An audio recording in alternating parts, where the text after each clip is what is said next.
Deydi-ki, Allah söygüsü başqa söygüdən fərqliq. Seni tügeştirib etməy, bəlkə alğa basqızıdı. Allah'ın söygüsüge erişken kişi hemmeге erişken boludu. Şuningdek, Allah'ın söygüsünü yo'qotib qo'ygan kishi hammani yo'qotib qo'ygan bo'ladi. Xo'sh, undaqda biz erishgan kishilar qatardimi yoki yo'qotib qo'ygan kishilar qatardimi? Sizningcha o'zimizning qaysi tava ekanligimizni bilalamdiq. Janobi Alloh aytadiki, ey payg'ambar, mu'minlarga aytingki, agar meni yaxshi ko'rsanglar, menga agishinglar. Allah sizlarni yaxshi ko'rsin va sizlarni afu qilsin. Chunki Allah bak afu qiladigan va to'liq mehribon zotdir. Agar Allah bandasini yaxshi ko'rsa qandoq bo'ladi? Bu vaqtda suyumlik payg'ambarimiz mundaq deydi. Alloh taolo bir bandasini yaxshi ko'rgan vaqtda Jibril alayhissalomga men paloni bandamni yaxshi ko'rdim. Senmi uni yaxshi ko'rgin deb buyruq qiladi. Jibril alayhissalom u bandani yaxshi ko'rdi. Ondan osmonda yashaydigan farishtalarga Allah paloni bandani yaxshi ko'rdi. Uni sizlarmi yaxshi ko'ringlar deydi. Farishtalarmi u kishini yaxshi ko'rdi. Ondan yer yuzidagi kishilarning qalbida u kishiga qarata sevgi uyg'onishga boshlaydi. Alloh taolo agar bir bandasidan so'yib qolgan chaqda Jibril alayhissalomga men paloni kishini yaxshi ko'rmayman. Senmi uni yaxshi ko'rmagin deb buyruq qiladi. Ondan Jibril alayhissalom uni yaxshi ko'rmaydi va osmondagi farishtalarga Allah paloni kishini yaxshi ko'rmaydi. Sizlarmi uni yaxshi ko'rmanglar deydi. Osmondagi farishtalarmi u kishini yaxshi ko'rmaydi. Ondan yer yuzidagi kishilarning qalbida u kishiga nisbatan nafrat, o'shmanlik uyg'onishga boshlaydi. Abu Hurayra radhiyallohu anhuning rivoyat qilishicha suyumlik payg'ambarimiz Allah mundaq degan edi deydi. Kimiki mening do'stim bo'lgan solih bandamga dushmanlik qilsa, menmi uningga jang e'lon qilaman. Bandam o'ziga farz qilingan ibodatlarni ado qilgandan keyin men bilan hech qanday yaqin munosabatni saqlab qolmaydi. Ammo bandam farz ibodatlar bilan birga nafl ibodatlarni qilish orqali menga to'xtamasdan yaqinlashadi. Oxirida men uni yaxshi ko'raman-da, bandamni yaxshi ko'rgan vaqtimda men uning anglaydigan quloqi, ko'radigan ko'zi, tutadigan qo'li, mangadigan puti bo'laman. Mendan nima xolis shuni beraman. Mendan panohlik tilasa uni qo'g'dayman. Allah'ın sevgisiga erishish dinimizning bizni yetkazmoqchi bo'lgan eng ulug' nishonidir. Har qanday nishonga yetib berishning yo'llari bo'lganiga o'xshash, bu katta natijaga erishish uchun amal qilishga tegishli muhim nuqtalar bor. Har qanday bir ishning sabab va ishorati bo'lganiga o'xshash, Allah sevgisining ham sabab va ishoratlari bor. Allah'ın bir bandasini yaxshi ko'rganligining ro'shan ifodalarining biri bandaning Allah mamnun bo'ladigan ishlar bilan mashg'ul bo'lishidir.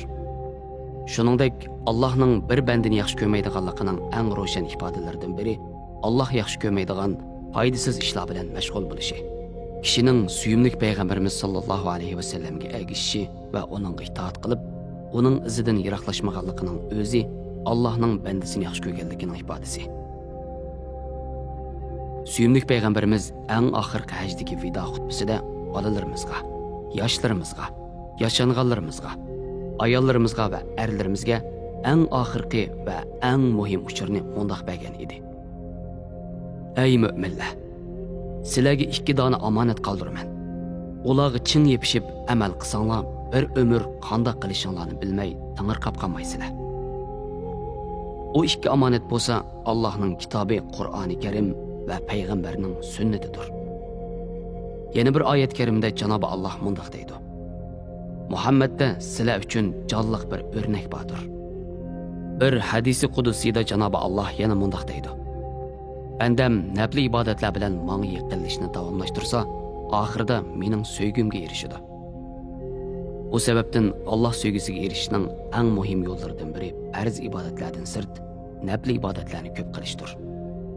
Suyumlik payg'ambarimiz bu to'g'risida mundaq deydi: Farz ibodatlardan qolsa, Allohning eng yaxshi ko'radigan ishi bir musulmonni xush qilib suyundirishdir. İnsanlarning eng yaxshisi boshqa insonlarga eng ko'p foydasi yetgan insonlardir.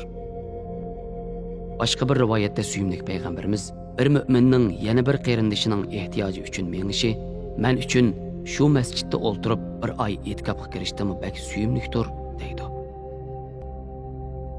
Bala musibatlar har bir mu'min uchun imtihon va Allohning u bandasini yaxshi ko'rganligining ifodasidir. Bir hadis sharifda shubhisizki eng katta mukofot, eng katta musibatlardir. Alloh bir jamoatni yaxshi ko'rsa, ularni qiyinchiliklar bilan imtihon qiladi. İmtihonga mamnun bo'lgan oxirida mamnuniyatga erishadi. Narozi bo'lganlar norozilikqa erishadi deb rivoyat qilindi. Chunki bu ish doriga o'xshaydi. Garchi dorining ta'mi achchiq bo'lsa-mu, yaqinlaringizga foydali bo'lganlik uchun tavsiya qilasiz va berasiz. Shundaqla miqdor jihatda eng ko'p bo'lgan sevgi Allohning sevgisidir. Bu dunyoda mu'minning beshiga kelgan musibatlar oxiratda uni kutayotgan jazodan ko'p yaxshidir. Mümin bala musibatdan boshqa yana qaysi amal bilan gunohlardan poklanib, Allohning huzuridagi darajasini yuqori ko'tara oladi deysiz. Suyimli payg'ambarimiz mundaq aytadi: Alloh yaxshilikni umid qiladigan bandasining jazosini bu dunyoda beradi. Yomonlikni umid qiladigan bandasining jazosini qiyomat kunida texmo ko'p gunohlarni ko'tarib kelsin deb bu dunyoda bermaydi. Alloh taolo samimiy va ixlosmand bandalarni afu qiladi. Ammo shaytonga o'xshash kibr bor kishilarni afu qilmaydi. Chunki kibr shirikka tutishadigan yo'lning tunji qadamidir. Aksicha Janobi Alloh kamtar bandalarni yaxshi ko'radi. Bir oyat karimda Alloh taolo kamtar bandalarni mundaq sifatlaydi: Rahmon taoloning solih qo'llarining yer yuzida mengishi, yurish turishi muloyim, kibrdan yiroq, kamtar, kichik beyil bo'ladi. Eg'izidan chiqqanni tuymaydigan ba'zi kishilar ularni gapni qo'yib olganda salom deganicha o'tib ketadi. Har qanday musulmonlik sifati bilan tilning nomuvofiq gaplarni, ya'ni kufr, haqorat, masxir qilish deganga o'xshash so'zlarni demay, sukutda turishi, Qur'oni Karimni o'qishi, yaqinlarni yaxshi ishga buyurib, yomon ishlardan cheklashi, dinning buyurganlarini qilib, cheklaganlardan yiroq turish kerak ekanligini o'rganish lozim. Chunki suyimlik payg'ambarimiz sallallohu alayhi vasallam insonlar tili sababli jahannamga tashlandi degan edi. Shurayq o'g'li Usama radhiyallohu anhu mundaq deydi: Biz Rasululloh sallallohu alayhi vasallamning yanida xuddi beshimizga qush qo'nib olgandek darajada ovoz sadosiz, jimjitlik ichida o'ltirgan edik. Dal shu vaqtda bir jamoat kishilar kelib Rasulullohdan: Alloh ulardan eng suyunadigan, mamnun bo'ladigan kishilar kimlar? deb so'radi. Peygamber aleyhisselam ularga javoban: axloq jihatda yaxshi bo'lgan kishilardir dedi. Bir oyat karimda Janobi Allohmi ularga ham dunyo ne'matini hamda oxiratning eng go'zal mukofotini berdi. Alloh go'zal ish qiluvchilarni yaxshi ko'radi deyiladi. Yana Rasululloh sallallohu alayhi vasallam sahobalardan bir kishini harbiy rayonga qo'mondon qilib jangga avatgan edi. U kishi jamoatga imom bo'lib, har qitim namoz o'qigan vaqtida qo'shimcha suraning o'rniga sura ixlosni o'qib namozni oxirlashtiradi. Jangdan qaytgandan keyin boshqa sahobalar bu ahvolni Rasulullohga aytdi. Rasululloh uning nimishqa bunda qilganligini so'rab beqanlar dedi. Sahobalar o kishidan so'raganda Ixlos surasi Rahmonning sifatlarini o'z ichiga oladi. Bu sababdan men u surani o'qishni yaxshi ko'raman deb javob berdi.